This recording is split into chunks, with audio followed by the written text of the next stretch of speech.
اور ایک اور جگہ علامہ اقبال نے اس مغربی جمہوریت کے بارے میں جو کہا ہے وہی ساز کہن مغرب کا جمہوری نظام، اس کے پردوں میں نہیں غیر از نوائے قیصری، دیو استبداد جمہوری قبا میں پائے کو، تو سمجھتا ہے یہ آزادی کی ہے نیلم پری۔ اب تیسرا مشیر کہتا ہے روح سلطانی اگر رہے باقی، اگر روح سلطانی رہے باقی تو پھر کیا اضطراب، یعنی اگر یہ ساورنٹی کا کانسیپٹ، انسانی ساورنٹی اور غیر کی کھیتی کو استعمال کرنا، اس پر قبضہ کرنا، اگر یہ روح برقرار ہے تو کوئی حرج نہیں، پھر تو ٹھیک ہے، پھر تو وہی ملوکیت چل رہی ہے مگر کیا اس یہودی کی شرارت کا جواب، یہودی سے مراد یہاں پر کارل مارکس، یہودی تھا اور جرمن تھا، 1818 میں پیدا ہوا ہے، 1883 میں مرا ہے۔ جرمنی سے اس کو نکال دیا گیا اس کے باغیانہ خیالات کی وجہ سے، تو فرانس میں مقیم رہا، فرانس سے نکال دیا گیا تو انگلستان میں رہا، وہیں اس کی موت واقع ہوئی ہے۔ داس کیپیٹال ایک بڑی کتاب لکھی ہے، وہ گویا کہ سرمایہ داری کو اس نے ٹارگٹ بنایا ہے۔ تو روح سلطانی رہے باقی تو پھر کیا اضطراب ہے، مگر کیا اس یہودی کی شرارت کا جواب، وہ کلیم بے تجلی، وہ مسیح بے سلیم۔ اب دیکھیے یہ وہی انداز ہے، نیز پیغمبر والے کے اندر بغل دارت کتاب داس کیپیٹال۔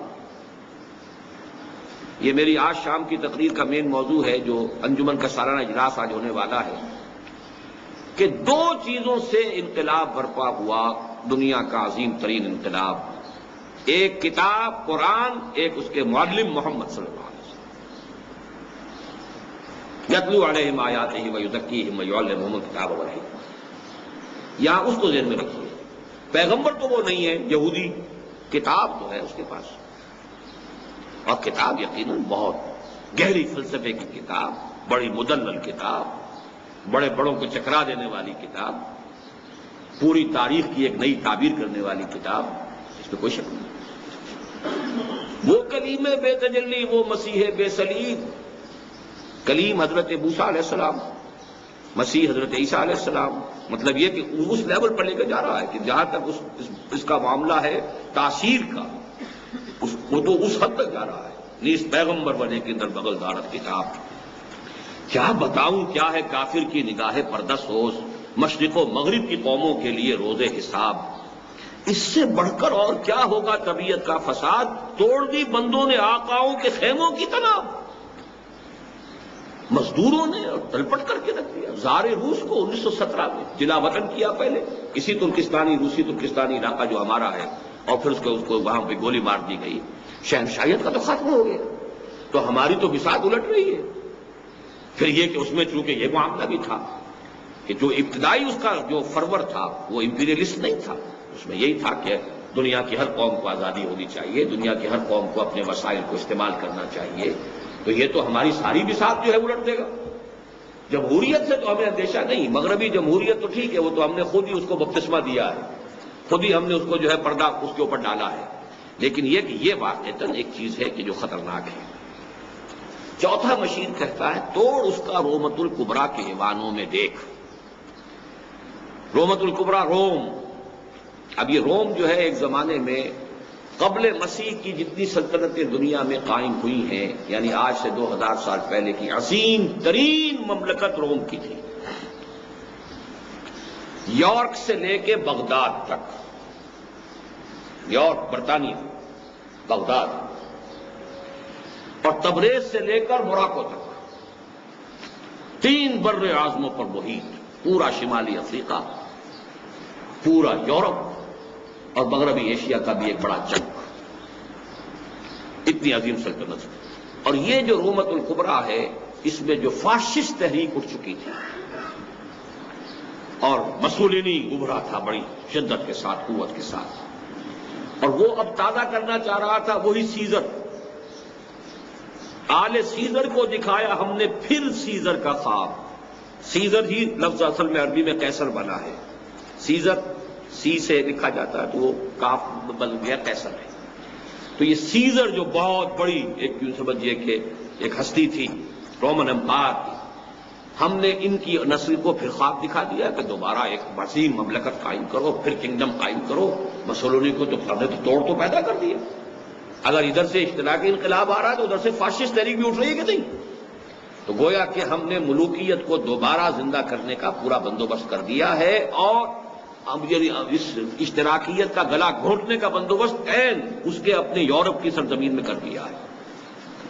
توڑ اس کا رومت الکبریٰ کے ایوانوں میں دیکھ. آل سیزر کو دکھایا ہم نے پھر سیزر کا خواب. کون بحر روم کی موجوں سے ہے لپٹا ہوا، گاہ بالغ چوں صنوبر گاہ نالت چوں رباب. اب یہ مسولینی کی شخصیت کی طرف ہے کہ ایک طرف تو یہ کہ بہت وہ جوش دلاتا تھا پوری قوم کو، ایک بڑی عسکریت پیدا کر دیتا تھا، جیسے کہ صنوبر کا درخت ہوتا ہے بہت اونچا، اور کبھی جو ہے اس کے اندر ایک سوز و ساز کی سی کیفیت ہوتی تھی. اس طریقے سے سوز و ساز کے ذریعے سے وہ اپنی قوم کو ابھار کر اس مقام تک لے آیا. لیبیا فتح کیا، اس کے بعد جو ہے حبشہ پر حملہ کیا ہے. یہ سارا جو ہے اس کی طرف سے سیلاب آ رہا تھا. لیکن یہاں ایک بات اور نوٹ کر لیجئے کہ احادیث نبویہ سے بھی معلوم ہوتا ہے کہ روم دوبارہ ریزریکٹ ہو جائے گا.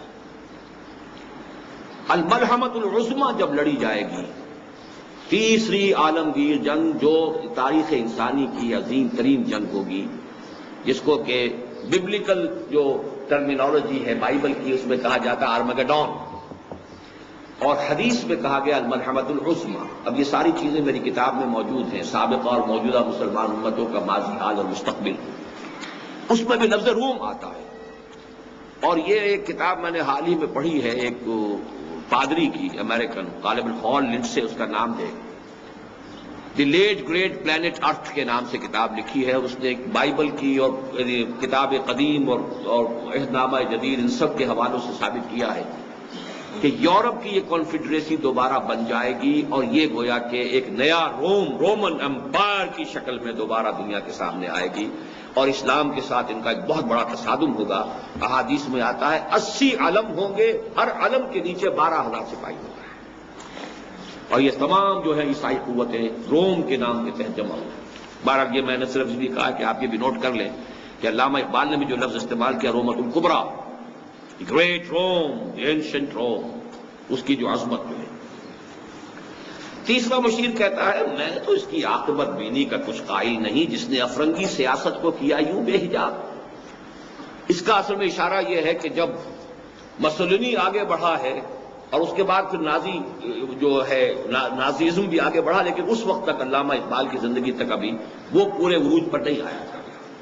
اس وقت تک کی صورت یہی ہے کہ مسولینی جو ہے اس علاقے کے اندر فاشزم کا اور ڈکٹیٹرشپ کا اور اس کا بہت بڑا جو ہے وہ امپیریلزم کا نمائندہ بن کر آیا ہے، اور اس سے خطرہ محسوس ہو گیا تھا خود مغربی قوتوں کو. انہوں نے تنقید کرنی شروع کر دی تھی، تو اس نے کہا ہے کہ میں تو اس کی عاقبت بینی کا کچھ قائل نہیں جس نے افرنگی سیاست کو کیا یوں بے حجاب. اس نے کھل کر جواب دیے کہ تم نے سب کچھ کیا ہے، تم نے پوری دنیا کو فتح کیا، تو میں نے اگر فتح کر لیا ہے تو میرے اندر کیڑے ڈال رہے ہو.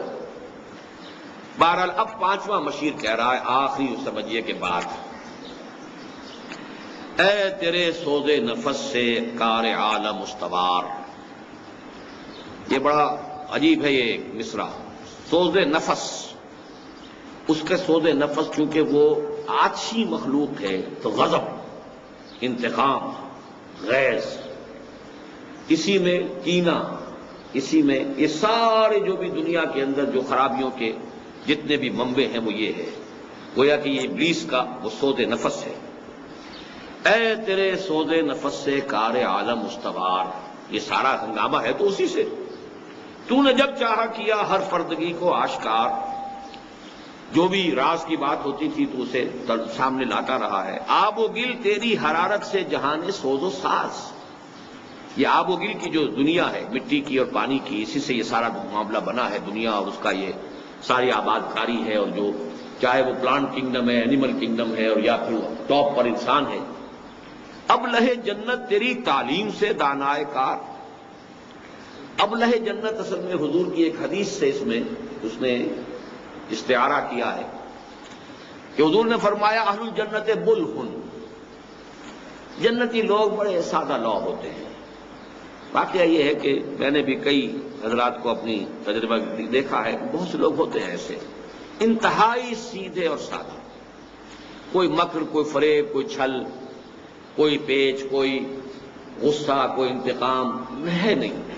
مطلب یہ کہ بعض لوگوں کو میں جانتا ہوں، اسے دیکھ رہا ہوں، اپنی ان کی شکلیں میرے سامنے، معلوم ہوتا ہے کہ نفس نام کی کچھ ہے ہی نہیں، تو ان کو کہا جاتا ہے ابلہ جنت، یعنی وہ کہ جن کے اندر سادگی اس انتہا کی ہے کہ وہ تو گویا کہ جنت ہی کے ہے۔ ویسے تو ابلہ جنت تیری تعلیم سے دانائے کار، لیکن یہ کہ بہت سے ایسے لوگوں کے اندر جو ہے ابلیس اپنی ابلیسیت کی روح بھی پھونک دے تو ظاہر بات ہے کہ پھر وہ بہت بڑے فنکار بن سکتے ہیں۔ تجھ سے بڑھ کر فطرت آدم کا وہ محرم نہیں، سادہ دل بندوں میں جو مشہور ہے پروردگار۔ فطرت آدم، اب یہاں لفظ نوٹ کیجئے کہ فطرت کا لفظ جو ہے وہ ابلیس کا مشیر کہہ رہا ہے، ہمیں کہنا چاہیے سرشت۔ آدم کا جو انڈ اور لبیڈو ہے وہ ہے آماج گاہ ہے کہ جو ابلیس کی ہے، جس کے اندر یہ پھونکے مارتا ہے آ کر اور مشتعل کرتا ہے۔ فطرت جو ہے وہ انسان کی اعلیٰ شے ہے، لیکن یہ کہ جو انڈ اور لبیڈو کہ جو پھر اس نے فرائڈ نے جو ڈسکس کیا ہے، کام تھا جن کا فقط تقدیس و تسبیح و طواف، تیری غیرت سے ابد تک سرنگون و شرمسار، گرچہ ہیں تیرے مرید افرنگ کے ساحر تمام، اب مجھے ان کی فراست پر نہیں ہے اعتبار۔ وہ یہودی فتنہ گر، وہ روح مصدق کا بروز، ہر قبا ہونے کو ہے اس کے جنوں سے تار تار۔ اب اس پس منظر میں دیکھیے کہ 1917 کا انقلاب جو روس کا شروع ہوا تھا، 1937 تک وہ اپنے کلائمیکس کو پہنچ گیا۔ معلوم ہوتا تھا کہ دنیا اب اس سیلاب کو روک نہیں سکتی۔ یہ تو اب ریسنٹلی معاملہ تھا کہ پوری امریکن پالیسی جو ہے وہ کنٹینمنٹ اور رشیا پر چل رہی تھی، اور وہ تسخیر خلا کے اندر بھی اتنا آگے جا چکا تھا کہ کب کبھی کاری تھی امریکہ کے اوپر کہ وہ تو ہم سے بہت آگے نکل گیا۔ پھر یہ کہ وہ تو بیٹھا ہوا ایشیا کے اندر، اگر اس کے ٹینک جو ہیں وہ چند گھنٹوں کے اندر ایران اور یہ اور افغانستان میں پہنچ جائیں گے، اور ہمیں تو لگیں گے کئی دن اپنی فوجیں وہاں پہنچانے میں۔ تو واقعہ یہ کہ یہ تو اب کی بات میں کر رہا ہوں، تو آپ سن 36 میں جائیے، جو سن 36 کی یہ نظم ہے، تو وہ جو جس قدر ایک آفل جس کو کہا جاتا ہے، نہایت خوفناک اور نہایت روب کہ ایک تحریک، ایک عظیم تحریک جو ہے، بڑے بڑے تخت اٹھا کر پھینک دیے گئے۔ اب وہ جو ہے ابلیس کا یہ 5واں مشیر جو ہے اس کی طرف اشارہ کر رہا ہے، گرچہ ہیں تیرے مرید افرنگ کے ساحر تمام، اب مجھے ان کی فراست پر نہیں ہے اعتبار۔ وہ یہودی فتنہ گر، وہ روح مصدق کا بروز، ہر قبا ہونے کو ہے اس کے جنوں سے تار تار۔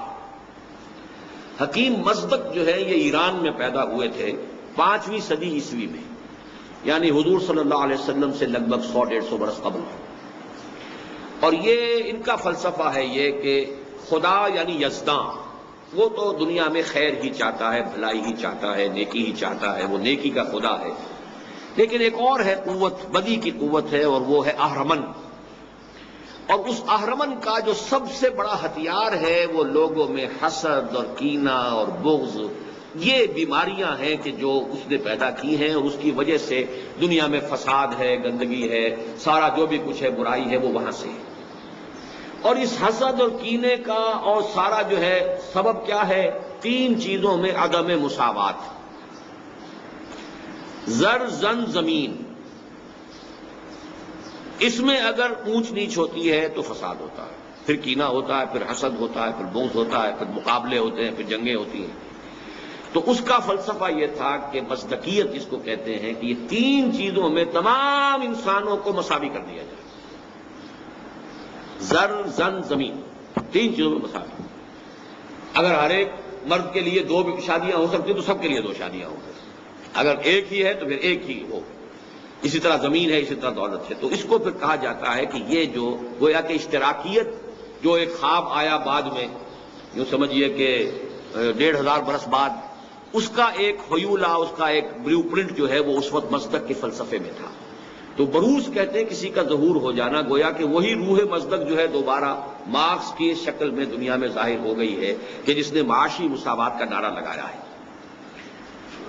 528 عیسوی میں اسے نوشیرواں شہنشاہ ایران نے قتل کر دیا تھا، اور پھر 531 میں اس مصدق کے جتنے بھی ماننے والے تھے ایران میں ان سب کو قتل کر دیا گیا۔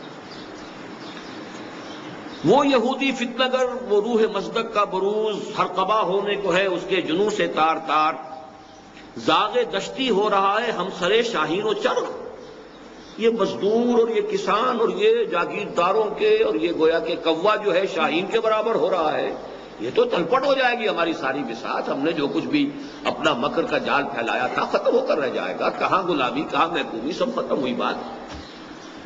زاغ دشتی ہو رہا ہے ہم سر شاہین و چرو. کتنی سرعت سے بدلتا ہے مزاج روزگار.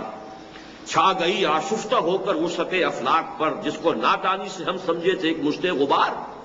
ہم سمجھے تھے کہ یہ صرف ایک جو ہے مٹی کی، کہ ایک مٹھی بھر مٹی ہے، یہ تو پوری دنیا کے اوپر چھا گئی. فتنہ فردا کی ہیبت کا یہ عالم ہے کہ آج کانپتے ہیں کوہسارو مرغزارو جوئے بار. لرزہ طاری ہے. جیسے کسی وقت حضرت عمر فاروق رضی اللہ تعالیٰ عنہ کے عہد خلافت میں لرزہ طاری تھا کیسر و کسریٰ کے ایوانوں میں، ایسے کمیونزم نے لرزہ طاری کر دی. مغربی امپیریلزم کے لیے لرزہ اور کیپٹلزم کے لیے لرزہ. بھی پیغام ایسا تھا، اتنا انقلابی تھا کہ اس میں اسے ابلیس کے 5ویں مشیر کو محسوس ہو رہا ہے کہ ہماری تو سارا جو بھی مکر کا جو بھی جال ہم نے بچھا رکھا ہے اور ساری ہماری بساط تلپٹ ہو کر رہ جائے گی. میرے آقا وہ جہاں زیر و زبر ہونے کو ہے، جس جہاں کا ہے فقط تیری سیادت پر مدار. اب جو خون ذرا گرم ہوا ابلیس صاحب کا، تو اب ابلیس صاحب کا آخری یہ پریزیڈنشل ایڈریس ہے کہ یہ ہے میرے دستے تصرف میں جہان رنگ و بو. وہی لافزنی جو انوگرل ایڈریس کے شروع میں کے آخر میں تھی، اب یہ جو آخری کنکلوڈنگ لیکچر ہے، کنکلوڈنگ ایڈریس ہے، اس کے شروع میں ہے میرے دستے تصرف میں جہان رنگ و بو. کیا زمین، کیا محرمہ، کیا آسمان توبتو. دیکھ لیں گے اپنی آنکھوں سے تماشا غرب و شرق، میں نے جب گرما دیا اقوام یورپ کا لہو. نوٹ کیجئے 38 میں اقبال کا انتقال ہوا ہے اور اس کی کتنے بعد، 3 سال بعد دوسری عالمگیر جنگ چھڑ گئی. دیکھ لیں گے اپنی آنکھوں سے تماشا غرب و شرق، میں نے جب گرما دیا اقوام یورپ کا لہو. کیا امامان سیاست، کیا کلیسا کے شیوخ، سب کو دیوانہ بنا سکتی ہے میری ایک ہو. یہ سارے بڑے بڑے. یہاں تو مجھے پھر ذکر کر دوں آپ سے کہ ایک کتاب جو کینیڈا میں چھپی ہے، pawns in the game, William Guy Carr کی، جس کا فلسفہ یہ ہے کہ ایک ابلیسی قوت ہے، شیطانی قوت ہے لوسیفر. اس لوسیفر کے جو انسانوں کے اندر ایجنٹ ہیں وہ ہے زائنسٹ، جو انہوں نے پہلے آرڈر آف ایلومیناٹی بنایا 1776 میں. پھر یہ تمام جو فری میسن اور یہ لاج اور فلاں لاج اورینٹ اور یہ اور وہ، اور پھر زائنزم جو ہے 1897 سے اس کی تحریک. یہ پورا نظام جو ہے، کیا امامان سیاست، کیا کلیسا کے شیوخ، سب کو دیوانہ بنا سکتی ہے میری ایک ہو. کارگاہ شیشہ جو نادا سمجھتا ہے اسے، توڑ کر دیکھے تو اس تہذیب کے جام و صبح. یہ میرا اتنا کمزور نہیں ہے، یہ تانا بانا جو میں نے گنا ہوا ہے. دست فطرت نے کیا ہے جن غریبانوں کو چاک، مستقی منطق کی سوزن سے نہیں ہوتے رفو.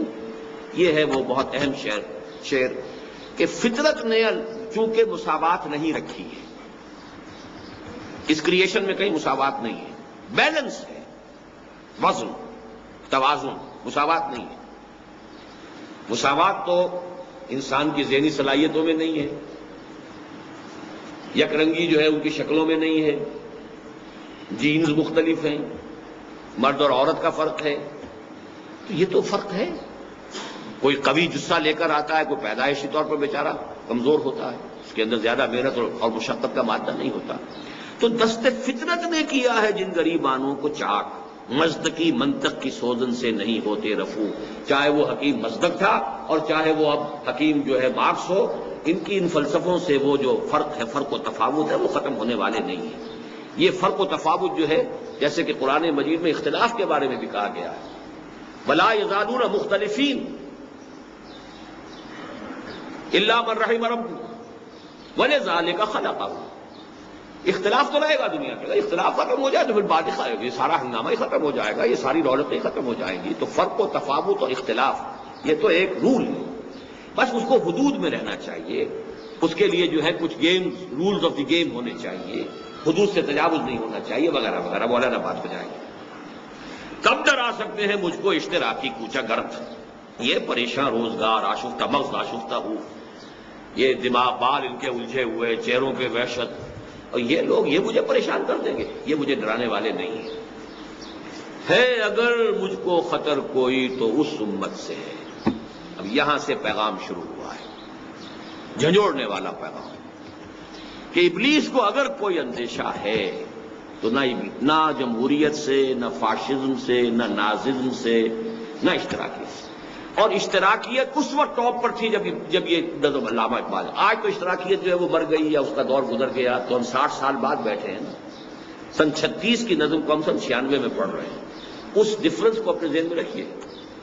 اپنے عروج پر، کلائمیکس پر جب یہ تھی، کب ڈرا سکتے ہیں مجھ کو اشتراکی کوچہ گرد، یہ پریشان روزگار آشفتہ مغز آشفتہ او ہے اگر مجھ کو خطر کوئی تو اس امت سے ہے جس کی خاکستر میں ہے اب تک شرار آرزو۔ آرزو ہے، اوپر اس کے خاک آ گئی ہے، راکھ آ گئی ہے، انگارہ اندر ہے، چنگاری اس میں ہے، آگ بجھی ہوئی نہ جان، آگ دبی ہوئی سمجھ۔ تو میں تو ڈرتا ہوں تو اس سے ڈرتا ہوں، مجھے کسی اور شے سے کوئی خوف نہیں، کوئی ڈر نہیں، کوئی اندیشہ نہیں۔ خال خال اس قوم میں اب تک نظر آتے ہیں وہ کرتے ہیں اشک سحر گاہی سے جو ظالم وضو۔ انفرادی تقوی، انفرادی سوز و ساز کی جو ہے آج کے دور میں بھی اس امت کے اندر کمی نہیں ہے۔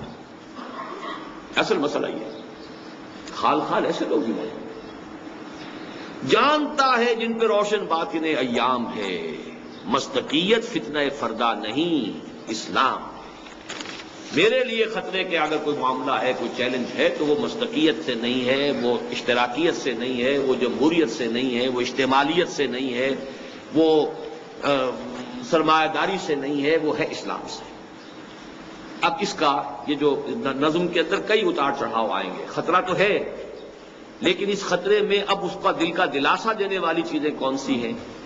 جانتا ہوں میں یہ امت حامل قرآن نہیں۔ میرے لیے امید کی بات اگر ہے تو وہ یہ ہے کہ اس امت نے قرآن کو بند کر کے ٹھپ کر کے رکھ دیا، جزدانوں میں ہے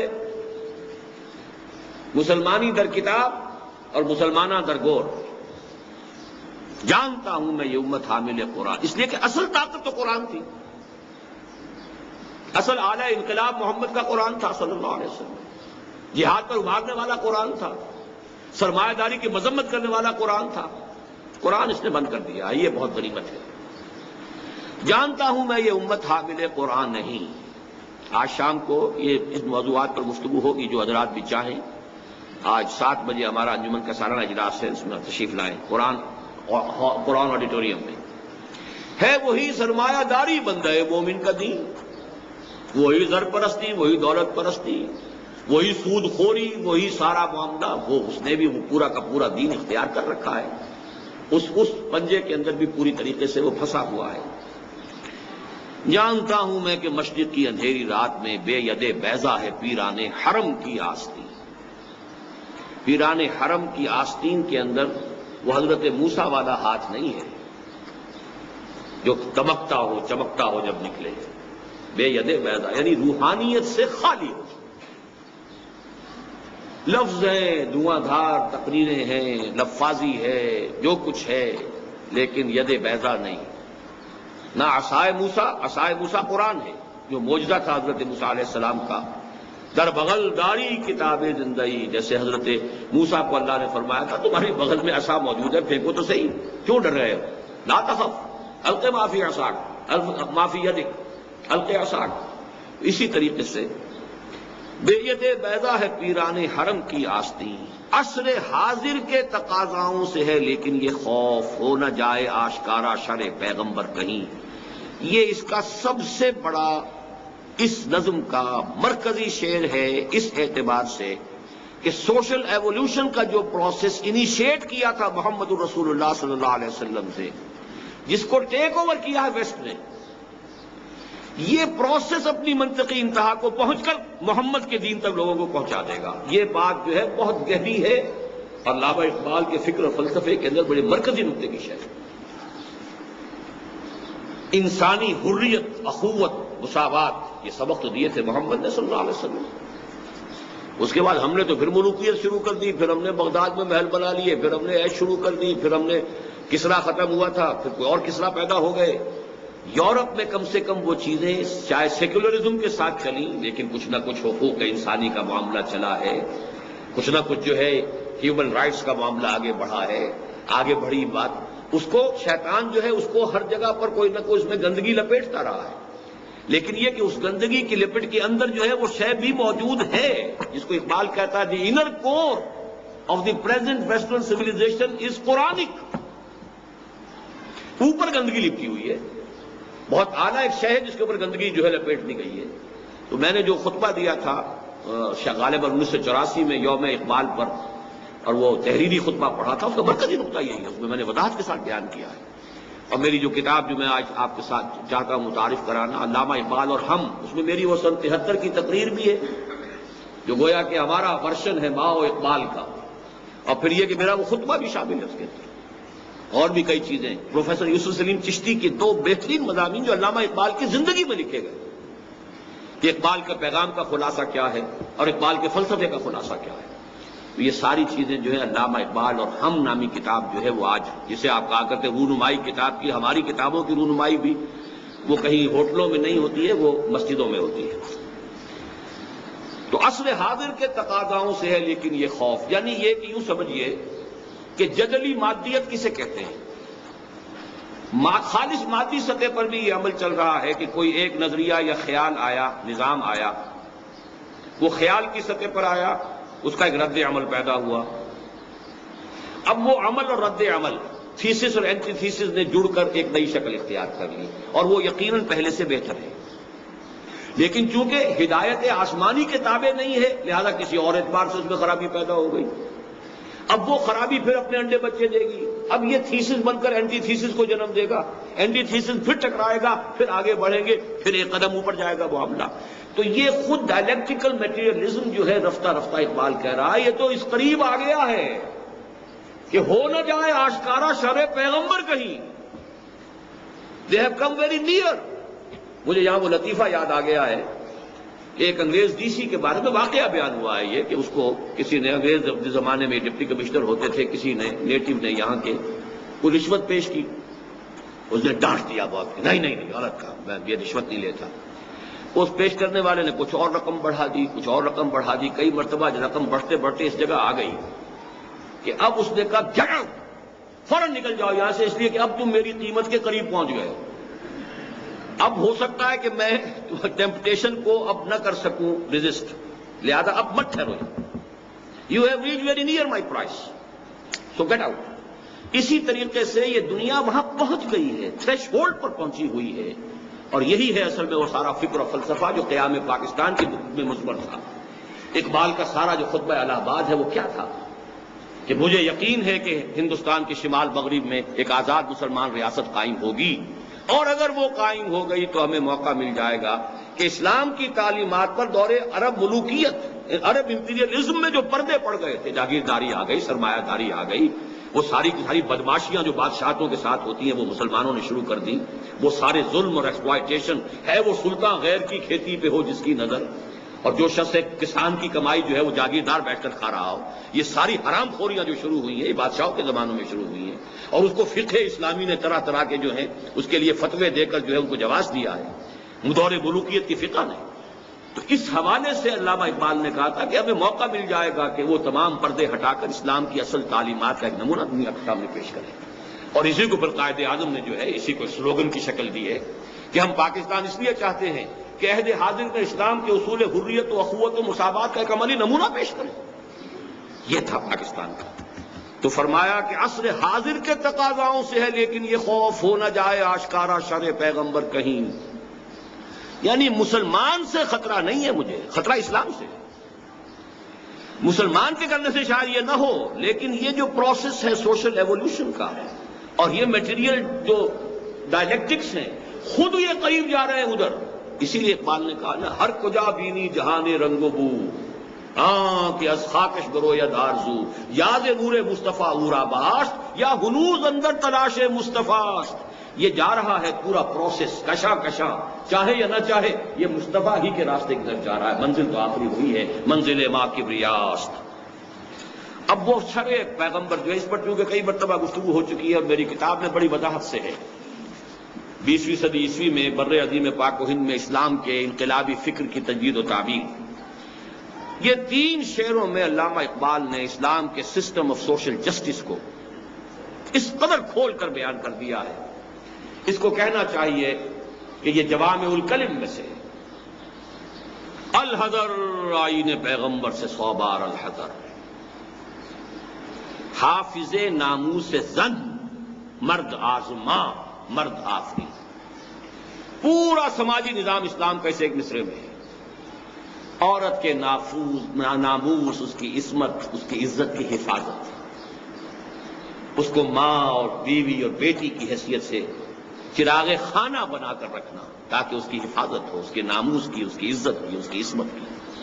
یہ سارا نظام پردے کا، اور یہ سارا نظام سیگریگیشن کا، یہ سارا نظام ستر کا، حجاب کا، عورت کی عزت اور آبرو کی حفاظت۔ حافظ ناموس زن مرد آزما مرد آفری، مرد کے اوپر، مرد کے لیے چیلنج ہے کہ زندگی کے کٹھن کام تمہارے کرنے کے ہیں، عورت کے کرنے کے نہیں۔ معاش کمانا تمہارا کام ہے، اس کا کام نہیں۔ بچے وہ پیدا کر دیے، تم نہیں کر سکتے، لیکن یہ کہ اس کی خدمت، اس کی دیکھ بھال، اس کی ذمہ داریاں ادا کرنا تمہارا کام ہے۔ اسے بھی تم لا کر کھڑا کرنا چاہتے ہو فیکٹری کے اندر، اور اس کے اوپر وہ مشقت بھی ڈالنا چاہتے ہو۔ بہرحال اگر اس کی کوئی بہت ایمرجنسی ہو تو بات دوسری ہے۔ مرد آزما مرد آفری، جو بھی مردانگی کے اوصاف ہیں وہ پیدا ہونے چاہیے۔ مرد کو اپنے حصے کا کام کرنا چاہیے، عورت کو اپنے حصے کا کام کرنا چاہیے۔ موت کا پیغام ہر نوع غلامی کے لیے۔ نوٹ کر لیجئے کہ سب سے پہلی جو خرابی بیان کی گئی تھی غلامی، اور پہلے مشیر نے بھی یہ کہا تھا، ہوئے غلامی میں پختتر اس سے ہوئے غلامی میں عوام۔ اب میں وہ نظم بھی آپ کو بتا چکا ہوں، آہ ظالم تو جہاں میں بندہ محکوم تھا، میں نہ سمجھی تھی کہ ہے کیوں خاک میری سوزناک، الحذر محکوم کی میت سے 100 بار الحذر۔ یہ الفاظ وہاں بھی الحذر کے ساتھ اسی اس نظم کے اندر بھی، محکوم کی میت سے 100 بار الحذر۔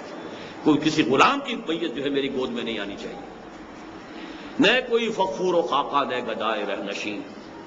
موت کا پیغام ہر نوع غلامی کے لیے۔ کونوا عباد اللہ اخوانا، حاکمیت اللہ کے لیے ہے، تم تو سب کے سب بندے ہو، غلام ہو، اللہ کے بندے بن جاؤ، غلام بن جاؤ۔ تیسری بات کرتا ہے دولت کو ہر آلودگی سے پاک و صاف۔ آلودگی سے پاک و صاف کیسے ہوگا؟ حرام سے نہ کمائی گئی، سود سے نہ کمائی گئی، زمینداری سے اور جاگیرداری سے نہ کمائی گئی، جوئے اور سٹے سے نہ کمائی گئی۔ دولت جو ہے یہ تو پھر آلودگی ہے، یہ تو ناپاک دولت ہے۔ پہلی بات تو یہ کہ جو آ رہا ہے وہ پاک ہو، کرتا ہے دولت کو ہر آلودگی سے پاک و صاف، اور منعموں کو مال و دولت کا بناتا ہے امین، کہ تمہارے پاس اس آلودگی سے پاک و صاف دولت بھی جو آئی ہے، اسے اپنی ملکیت نہ سمجھو، امانت سمجھو کہ یہ اللہ کی امانت ہے تمہارے پاس۔ اس میں سے جو تمہاری ضروریات ہیں وہ تمہارا حق ہے، اور جو زیادہ زائد ہے وہ دوسروں کا حق ہے۔ فی اموالہم حق للسائل والمحروم۔ اسی لیے یسألونک ماذا ينفقون قل العفو۔ اس سے بڑھ کر اور کیا فکر و عمل کا انقلاب؟ بادشاہوں کی نہیں، اللہ کی ہے یہ زمین۔ سارا امپیریلزم اور ملوکیت اور جاگیرداری، اور در حقیقت جاگیرداری ملوکیت کے پاؤں ہوتے ہیں۔ جیسے کنسلا ہوتا ہے، اس کے سینکڑوں پاؤں ہوتے ہیں، تو ایک بادشاہ کے سینکڑوں پاؤں ہوتے ہیں جاگیردار جو۔ چشم عالم سے رہے پوشیدہ یہ آئیں تو خوب۔ یہ غنیمت ہے کہ خود مومن ہے محروم یقین، غنیمت ہے ابھی یہ۔ مومن کو اپنی دولت کا پتہ ہی نہیں ہے، اسے یقین ہی نہیں ہے، وہ دوسروں کے پیچھے مارا مارا پھر رہا ہے۔ وہ ثقافت مانگتا ہے کہیں ہندوستان سے اور کہیں انگلستان سے، وہ کوئی نظام مانگتا ہے تو کبھی مانگتا ہے روس سے اور کبھی مانگتا ہے امریکہ سے۔ اس کے پاس ہے، اسے معلوم ہی نہیں، محروم یقین ہے۔ اس کے پاس جو کچھ ہے اسے اس کا شعور نہیں، اسے اس کی حیثیت نہیں معلوم ہے۔ یہی بہتر الہیات میں الجھا رہے، یہ کتاب اللہ کی تعمیلات میں الجھا رہے۔ یہ لگا رہے الہیات کے جو مسئلے ہیں، فلسفیانہ مسئلے ہیں، اور کتاب اللہ کی تعویلات آگے پیچھے۔ اب اس ایک شعر کی جو ہے یہ گویا کہ اگلی بند میں، آخری بند میں شرح ہے۔ توڑ ڈالیں جس کی تکبیریں طلسم شش جہات، ہو نہ روشن اس خدا اندیش کی تاریک رات۔ یہ آخری اب اس کی ہدایات ہیں اپنے ان تمام جو بھی اس کے مرید ہیں اور جو مشیر ہیں۔ پہلا کام تو یہ ہے اس مسلمان اللہ سے ڈرنے والے مسلمان کی رات تاریک ہی رہنی چاہیے، ہو نہ روشن اس خدا اندیش کی تاریک رات۔ اور وہ کس طرح تاریک ہوگی؟ ان مسائل میں الجھاؤ۔ یہ مسائل وہ ہیں جو غلام احمد قادیانی نے اٹھائے تھے اور جس کے اندر ایک بڑا طوفان اس ملک کے اندر جو ہے برپا ہو گیا تھا۔ ابن مریم مر گیا یا زندہ جاوید ہے؟ حضرت مسیح علیہ السلام کا انتقال ہو گیا یا یہ کہ وہ زندہ آسمان پر اٹھا لیے گئے؟ اس پہ طوفان بحثیں شروع ہو گئی۔ ظاہر بات ہے جو ریشنلسٹ تھے، جو سائنٹیفک اور سائنٹیفک ریشنلزم بھی نیوٹن کے دور کا، نیوٹونین فزکس کا، وہ سب بہتے اس کے اندر۔ ابن مریم مر گیا یا زندہ جاوید ہے، یہ تو اور ایک قدیم مسئلہ ہے، صفات ذات حق، حق سے جدا یا عین ذات۔ یہ پرانا علم کلام کا مسئلہ لا ينحل، لیکن اس کی شرح کا اس وقت موقع نہیں ہے۔ آنے والے سے مسیح ناصری مقصود ہے یا مجدد جس میں ہو فرزند مریم کے صفات؟ یہ پھر خالص قادیانی مسئلہ ہے کہ جس کی پیشن گوئیاں احادیث میں ہیں وہ وہی حضرت مسیح نہیں ہوں گے، عیسیٰ ابن مریم جو ناصرہ میں جن کی پیدائش ہوئی تھی، ناظرت، بلکہ یہ تو کوئی ایسے مجدد ہوں گے جس میں ابن مریم کی سی صفات ہوں گی۔ ہے کلام اللہ کے الفاظ حادث یا قدیم، امت مرحوم کی ہے کس عقیدے میں نجات؟ یہ قدیم مسئلہ اسی طریقے سے تھا کہ جو عباسی دور میں پیدا ہوا تھا، قرآن مخلوق ہے یا غیر مخلوق ہے، اور الفاظ جو ہیں اس کے حادث ہیں یا قدیم ہیں۔ کیا مسلمان کے لیے کافی نہیں اس دور میں یہ الہیات کے ترشے ہوئے لات و منات؟ لات و منات دیکھیے اب یہاں پر وہی یہی سارے مسائل اور وہی جو کچھ ہم نے کہ بنا لیا ہے، اصل جن کو توجہات کا مرکز یا ریچولز اور یا یہ الہیات کے یہ مسائل لات و منات۔ کیا نہیں کوئی غزنوی کارگاہ حیات میں بیٹھے ہیں کب سے منتظر اہل حرم کے سومنات؟ تم اسے بیگانہ رکھو عالم کردار سے، خیر اسی میں ہے قیامت تک رہے مومن غلام۔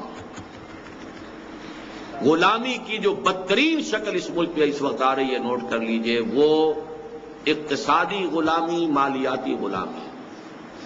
خوشحالی آئے گی، billions and billions of dollars آئیں گے، خوشحالی ظاہری، ہر شخص سود کے اندر جکڑا ہوا ہوگا، ہر شخص کولو کے بیل کے طریقے سے کام کرے گا۔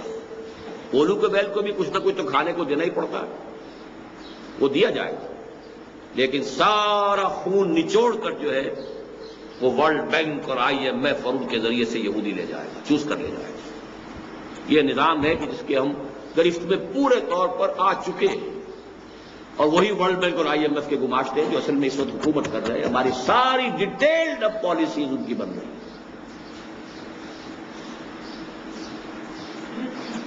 تم اسے بیگانہ رکھو عالم کردار سے، تا بساط زندگی میں اس کے سب مہرے ہوں مات، خیر اسی میں ہے قیامت تک رہے مومن غلام۔ چھوڑ کر اوروں کی خاطر یہ جہان بے ثبات ہے وہی شعر و تصوف اس کے حق میں خوب تر، جو چھپا دے اس کی آنکھوں سے تماشائے حیات۔ شعر ہو، تصوف ہو، روحانی جو ہے منزلیں طے ہو رہی ہوں اور عروج ہو رہا ہو، تقرب بالنوافل ہو رہا ہے، لیکن زندگی کیا ہے، کیا ہو رہا ہے، کیا معاملہ ہے، کس کا نظام ہے، کس کا قانون ہے، کس کے لیے یہ ساری بساط، اس کا کوئی۔ ہر نفس ڈرتا ہوں اس امت کی بیداری سے میں، ہے حقیقت جس کے دین کی احتساب کائنات۔ مست رکھو ذکر فکر صبح گاہی میں اسے، پختہ تر کر دو مزاج خانقاہی میں اسے، اسی میں لگائے رکھو۔ باقی یہ کہ کہیں جہاد کی طرف، اقامت دین کی جد و جہد کی طرف، باطل کے ساتھ پنجہ آزمائی کی طرف، حق کا بول بالا کرنے کے لیے سربکف ہونے کی کوئی اس کے اندر کوئی امنگ، کوئی آرزو پیدا نہ ہو۔ ہے وہی تیرے زمانے کا امام برحق جو تجھے حاضر و موجود سے بیزار کرے۔ یہ جو علامہ اقبال کی جو کیفیت ان اشعار کے آخری بند میں آئی ہے، جو کرب ہے اس کے اندر، درد ہے۔ بظاہر تو بڑا انداز جو ہے شاعرانہ ہے، لیکن واقعہ یہ ہے کہ اس میں جو سوز ہے اور درد ہے، امت مسلمہ پر جو تنقید ہے، جو ان کے حالات و کوائف کے بارے میں انہیں اپنے اندر جو بھی رنج کی کیفیت محسوس ہو رہی ہے، اس کا کلائمیکس ہے علامہ اقبال کی نظم ذوق و شوق۔ کس سے کہوں کہ زہر ہے میرے لیے میں حیات، تازہ ہے میرے واردات، کہنا ہے بزم کائنات۔ کیا نہیں کوئی غزنوی کارگہ حیات میں، کب بیٹھے ہیں کب سے منتظر اہل حرم کے سومنات، اور قافلہ حجاز میں ایک حسین بھی نہیں، گرچہ ہیں تابدار ابھی گیسوئے دجلہ و فرات۔